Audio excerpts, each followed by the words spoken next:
is Rebecca Fleetwood Hession, host of the Badass Women's Council podcast, and you are listening to part 3 of a 3-part series with special guest Joan Rosenberg, PhD and author of the book 90 Seconds to a Life You Love: How to Master Your Difficult Feelings. And in this final episode of the series, Joan walks us through a practical application around imposter syndrome. And she looks at 3 aspects: harsh self-criticism, vulnerability, and compliments. This is rich. I'm so glad you're here. So a lot of the listeners that we have are in business. They're running companies or they're leaders in companies.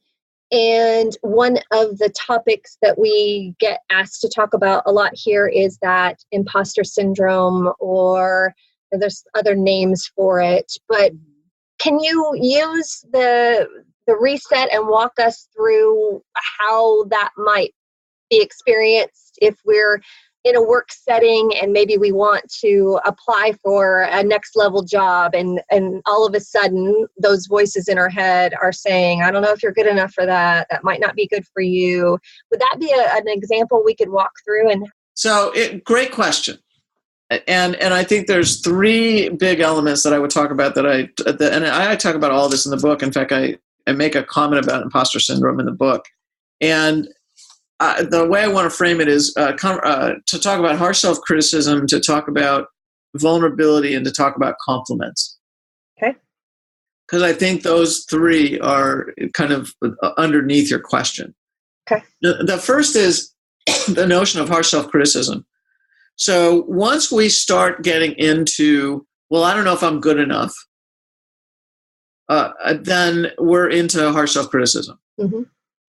And when we're asking questions of, actually I have a 4th topic here that's tied to the anxiety chapter, but when we start asking questions of can I, will I, do I, am I? Okay. Can I do this? Am I good enough? Will I be capable? Right? Yeah. Am I, can I, will I, do I? Okay. We start asking those questions. All we do is we put ourselves in a state of doubt. Ah. And it's logical when you say it. Well, what can I say? Welcome to 40 years. So that's what the 40 years of experience bought me. There you go. So what I realized, again, when we ask things those way, all they do is foster doubt. And they foster what most people would describe as anxiety, which, of course, I don't describe that way. But if you make a shift to just flipping the words the other direction, I can, I will, I am, I do. Right. What ends up happening is you take yourself out of doubt and you put yourself in a state that's more confident. Intentionally. Intentionally, yes. So first thing is, so this was not even on my list, but the first thing is change your questions into statements. No longer ask, can I, will I, am I, do I? You say, I can, I am, I will, I do. That's the first thing. So fundamental. Yes. Yeah. Second thing, harsh self-criticism. So I look at harsh self-criticism as a distraction from unpleasant feelings. Now, I know harsh self-criticism, that way of thinking, is a problem in and of itself, but I don't look at it as a problem. It is a problem, right? But I don't look at it as a problem. I look at it as a distraction from unpleasant feeling.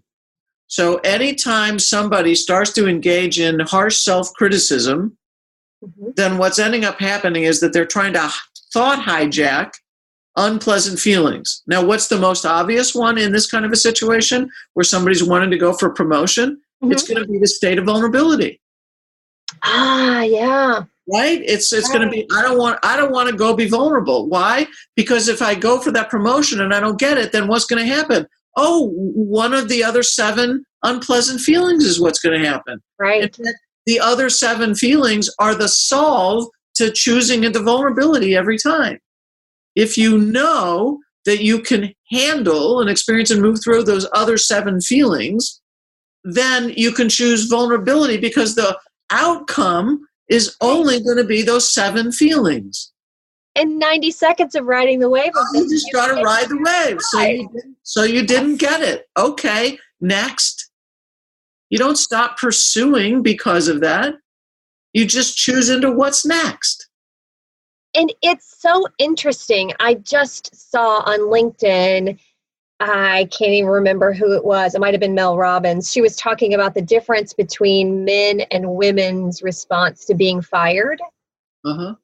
A man will make it about the job or the role. Oh, they're missing out, their loss, and move on. Whereas a woman will make it about us and what. And then her point was that the impact is then a 24% reduction in your negotiation for your next job. Because now you've made it about yourself. Yes. So now you feel less than, and you're unwilling to negotiate the salary that you deserve. And so this ability to walk through the steps that you lay out prevents it from being this soul-sucking, it's about me thing, and just pass to the next task at hand. Right, yes. Yes, but let me keep walking down your example because there's more. Please. There's even more, right? So. But wait, there's more. There's more. So harsh self-criticism is a thought hijack of unpleasant feelings. And you want to, if you know that, you can stop it as soon as you hear this message. Say that again. So harsh self-criticism is a thought hijack of unpleasant feelings. So anytime you catch yourself getting into negative self-talk or harshly criticizing yourself for something, stop and walk it in reverse and go, all right, something else is underneath this. What is it that's unpleasant? What feelings am I experiencing that are unpleasant that I actually don't want to experience? And let yourself go there instead and drop the harsh self-criticism. What ends up happening, and if it helps to hear a story that's attached to it, I can relate that. It's in the book. And it has to do with a graduate student that I was seeing many, many years ago who came in and he was frustrated. And he was a doctoral student working on his dissertation, and those are tough things to do. Right. And he was really frustrated, but he was talking about that. And then all of a sudden what was coming out of his mouth were the words, I'm unworthy, I'm undeserving, and I'm inadequate. But it's like I had one of those aha moments again at that point, and it was like, what? How do we get from frustrated to this? And then what dawned on me is that we don't control that we feel or what we feel. As soon as we become aware, we don't control that we feel. Okay. Or what we feel. As soon as it becomes into our conscious awareness, we can modulate it. But we can't control that we're a feeling being. Right. And we shouldn't apologize for it or try to. Right. So if I stub my toe and I have a reaction, right, or whatever, then it's an immediate spontaneous reaction. We don't control that we feel or what we feel. We do, however, control what we think about and how we think it.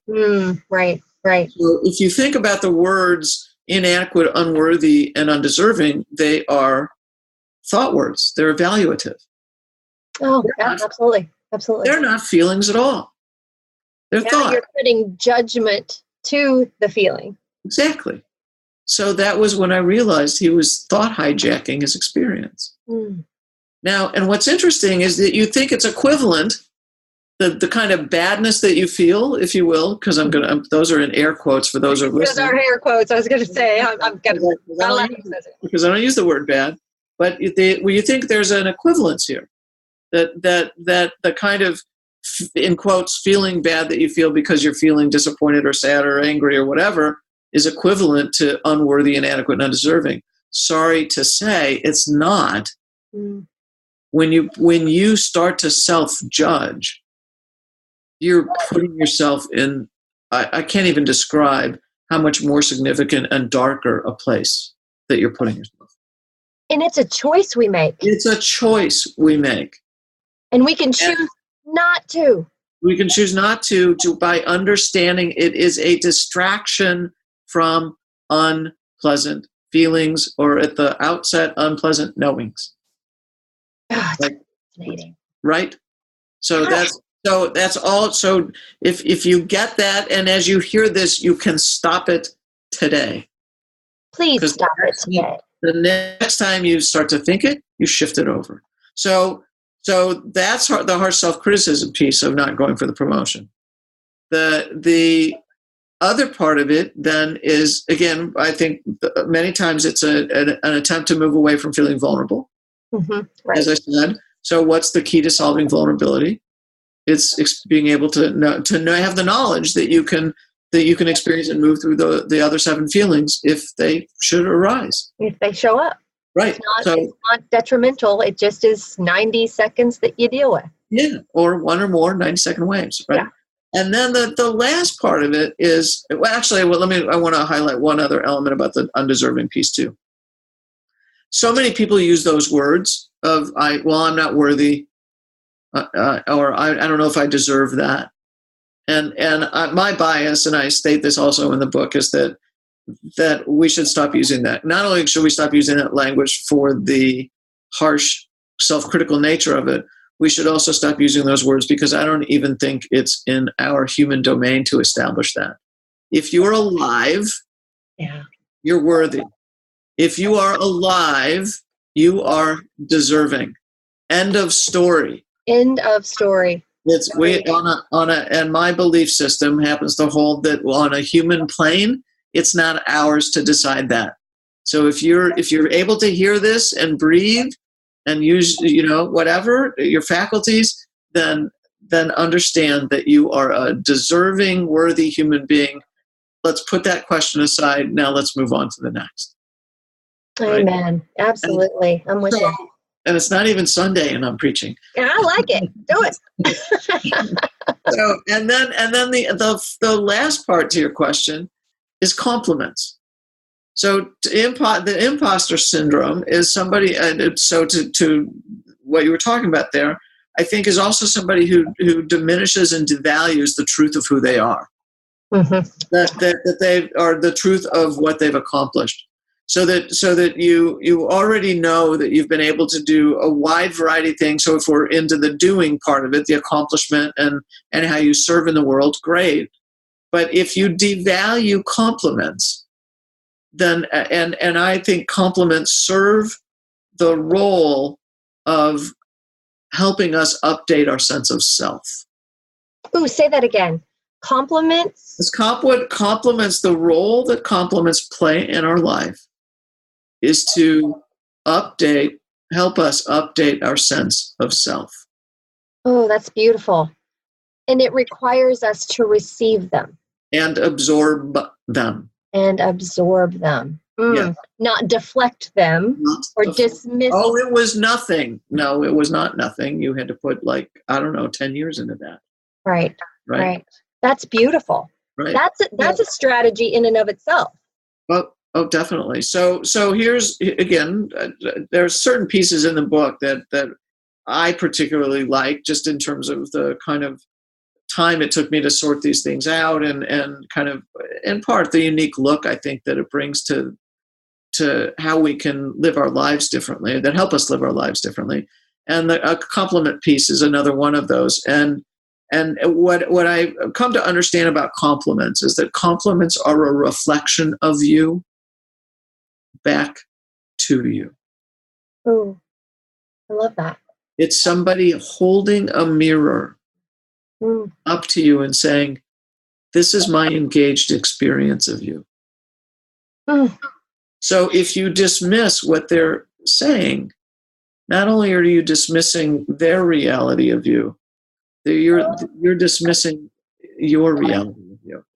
Because it's not coming out of thin air. It's not coming out of the blue. Their compliment to you is coming out of an engaged experience of you and with you. Which then requires us, if we're going to honor that relationship, you take it in. To receive that compliment. Graciously. Graciously. Yes. And go, thank you. Yeah. Let me stay with that. And if you get consistent responses from other people about doing something really well, or whatever it might be, that you have such a generous, warm nature, it doesn't matter what it is. Right? Then if you start to get that, then and you go, oh, wait a minute, okay, yeah, well, that's how I wanted to be anyway. Then what you start to do is you can use those that complements with an E, of compliments with an I, that you can use the complement of compliments. Oh, I love that. Yeah. To really go, oh, wait a minute, yeah, I am that way. And perhaps the I am that way is actually who you wanted to be. So then you realize that who you most wanted to be, you already are. You already are. Oh, I love that so much. Or you are on your way to becoming. Or you're on your way to becoming. So think of, if you're a craftsperson, think of compliments as varnish over stain. Or if you put top coats on your nails, then think of that compliments are the top coat on your polished nails. Oh, love it. Love it. And, oh, gosh, you've got my mind racing. And so often we do dismiss compliments. We then let them percolate in our brains about, I wonder if they really meant that. I don't know if that was it.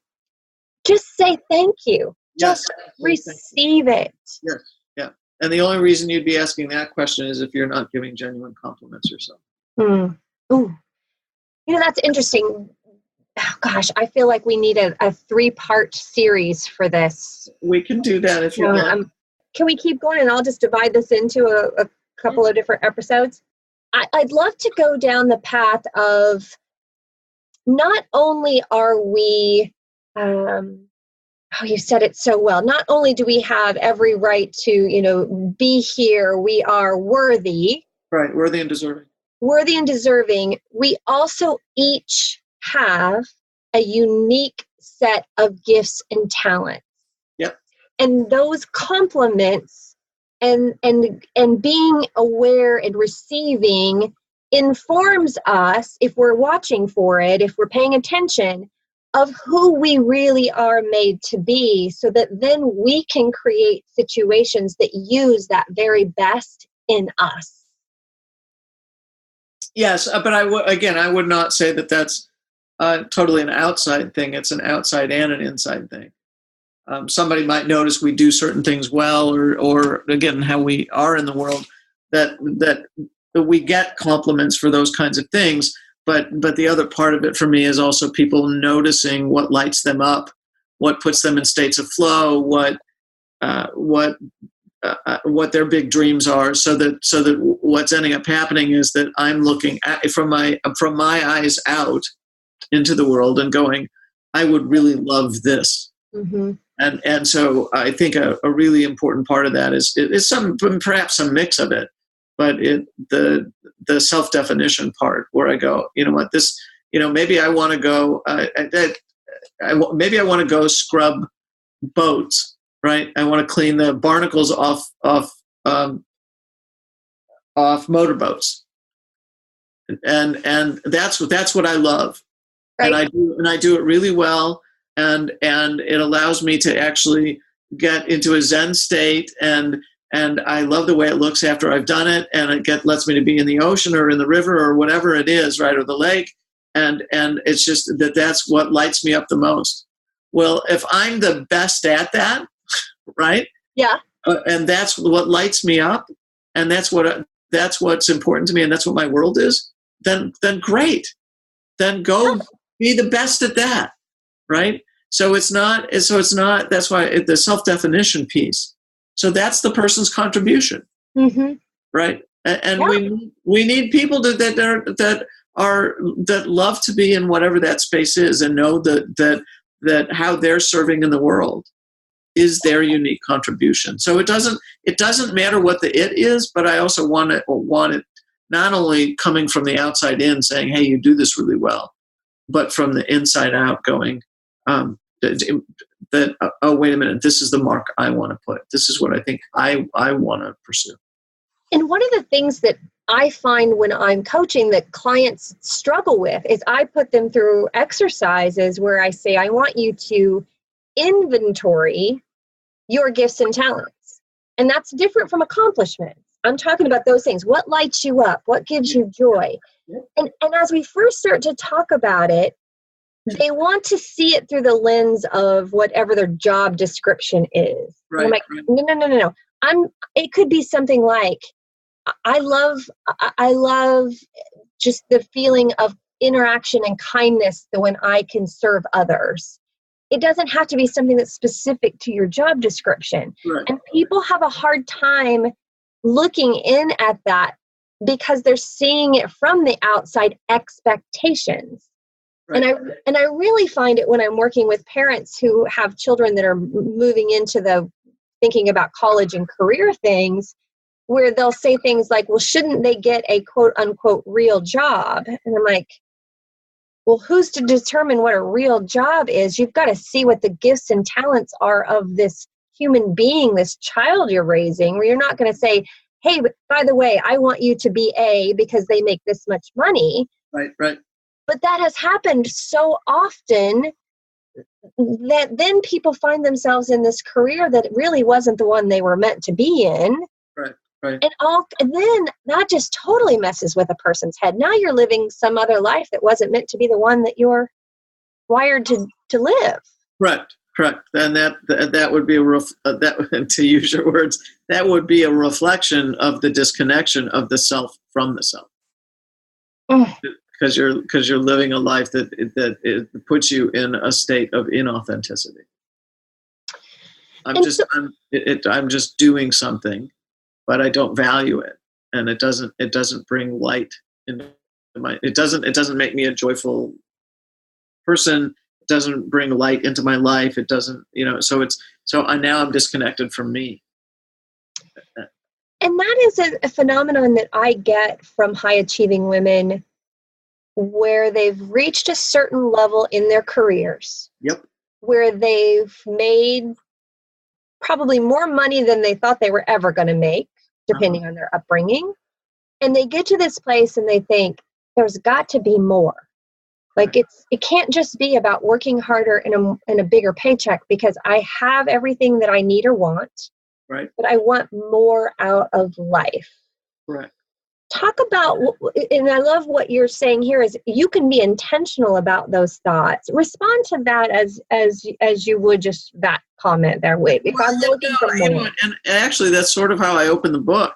It's I think the first word in the first chapter is the word more, and that I didn't understand. And again, if you look at what I've done and all my accomplishments and things like that, you spend enough time in life, you can do some of what I've been able to do. But I still desire more. But it's not. But it was actually a friend and a colleague of mine, Mary Morrissey. She was the first one to kind of shed light on this for me, and she said that and to use her words, so they're not my words. She says life is always seeking a freer, fuller expression. Freer, fuller expression. Yeah. Beautiful. Through us. So through us, either with us or through us. Mm-hmm. So the goal is to see, again, an end goal of the book is that you see yourself as a co-creator in life or with life. Mm-hmm. And so you're not just a reactor to life, you're a co-creator with life. And so what does that take? It takes you having a sense of what you envision. So it doesn't matter what level you get to, you're always going to desire more. Because that's what life does. Life seeks a freer, fuller expression. So then the time at that point you're going, well, there's got to be something more. Well, yeah, then stop and think, what's that more for you? Mm-hmm. Is it more time with your family? Is it more travel? Is it an ability to learn how to sing because you never gave yourself time to learn that? Is it wanting to create special experiences for your kids or grandkids? It's like, what's the more for you, right? So it doesn't define it. What's that? You have to be willing to define it. You have to be intentional about thinking about is it something that's missing, or is it just that I've reached this level, I'm satisfied, but now I want more of what? And then right. So then that's a time to use your words. That's a great time for reflection. Mm-hmm.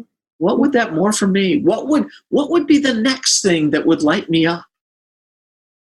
And then giving yourself all the permission to go and do those things. Correct. Yes. Yesterday, I was at an event with a room full of amazing women in the city of Indianapolis. And one of the women said in a panel discussion question, when is there going to be time for me? I'm raising kids. I've got this job. I've got this. I'm losing myself. And in the kindest way possible, because it's a room full of amazing women, the others said to her, you have to choose that. And it was this moment on her face where she received it in a beautiful way, but it was an aha moment. And I thought to myself, wow, we're in that place where we have to give each other permission sometimes because we're not doing it for ourselves. Mm-hmm. And partly it made me sad that we've gotten to that point where we think that we're taking care of everybody else and we've lost ourselves in that. But part of it was just a beautiful reminder of when great women get together and how they can lift each other up and give them exactly what they need in the moment. But this idea of taking care of ourselves starts with our thoughts. Yes. Yeah. So our fountain needs to be filled. And so it's in that sense, it also, I would say it becomes really important for whoever this person is. And I would make guesses that she might not be asking for help enough. Probably. Or delegating enough. And so it becomes really important for us to have a community of people around us so that we can turn to them and ask for help and ask for the support that we need so that we can take the hour-long break, the half a day, the 15 minutes, the whatever it might be, right, to be able to start to give ourselves more space and more time to reconnect more deeply with ourselves. And that's exactly why I originally started the Badass Women's Council, which is a group of 7 female entrepreneurs that we get together once a month for that reason, so that you had people, because an entrepreneur can be a lonely job, that you could reach out to and that cared about you and you could have those tough conversations with. And it's been life-changing. It's been a real significant impact on all of us in that way. Yep. Understood. Yep. Awesome. Well, this has been amazing. And again, I can't recommend the book enough. It spoke to me in a million ways. And if I'm saying anything to get someone to go buy and read your book, it's the fact that you will find you in that book. And then you will find a very practical, almost simple process for whatever that is that you found about you in the book. Nice. Very nice. Thank you. Yeah. It's very, very kind. Yeah. Thank you. Yeah. Thank you for being here and for writing it and for providing us with some great tips and tools and stuff. You're so welcome. You're so welcome. Yeah, no, I also at one point, I think I say in the book that my whole intention in the book is to give you back to you. Oh, maybe that's where I got that. It's so true. It's so true. I wish I would have recorded myself speaking out loud on the way to Chicago about, yes, Joan, yes. Well, thanks so much. And I tell you, listeners, when you go and buy the book and have an experience with it, please report back so we can have you on the show, and maybe it'd be fun to get some of the folks who have read the book back on with you and maybe do some Q&A or something. I would love that.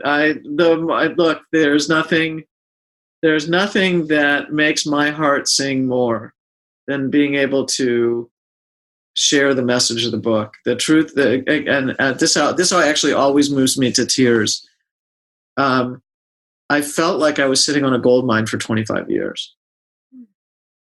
For the first iteration of the book, the first concepts that I started to work with the book started probably 25 plus years ago. And I drew a diagram, and the diagram always worked. And I ended up using that diagram as my blueprint for how I would do psychotherapy, and then ultimately how I trained others to do psychotherapy. And it always worked. And then I began to understand more and more concepts about, I would get these insights about the harsh self-criticism, or about the compliments, or the crucial importance of speaking up, or I can go through, or the different way to look at anxiety. But I was working on it and working on it and working on it and using it and training it. But people weren't hearing the only people that were really benefiting were the people I was working with directly or training. Right. Or speaking, because I would do speaking engagements too. So it's the beauty of this whole thing for me is that I get to share the gold. It's not right. So it's not. So there's nothing that makes me happier and more touched that I get to serve the message, and I'm able to get the word out about how, in some ways, how amazingly simple it is to change our lives and actually really feel like we can, as I said earlier, to co-create with life and go, all right, who do I want to be and how do I want to show up? And you actually have the tools to do it. Absolutely. So good. And so now we all get to benefit from all of that hard work that you've put in. Thank you. Thank you. And I'm not coming down. Thanks for being here for this 3-part series. If you haven't had a chance to listen to the other 2, please go back and catch up. They are just as rich. And instead of reflection questions for this series, I'm going to ask you to use what you've learned from these episodes and then report back, and let's have a conversation. Let's get you on the show and talk about your experience. I know when I listened to the book and then through these 3 episodes and talking with Joan, I have just found so many times that I've caught myself using what I've learned from her. And I want to hear about your experience, and I know everyone else would too. Thanks so much, as always, for being here. I hope that you will subscribe, share this with your friends, and leave a rating. That really, really does help us out.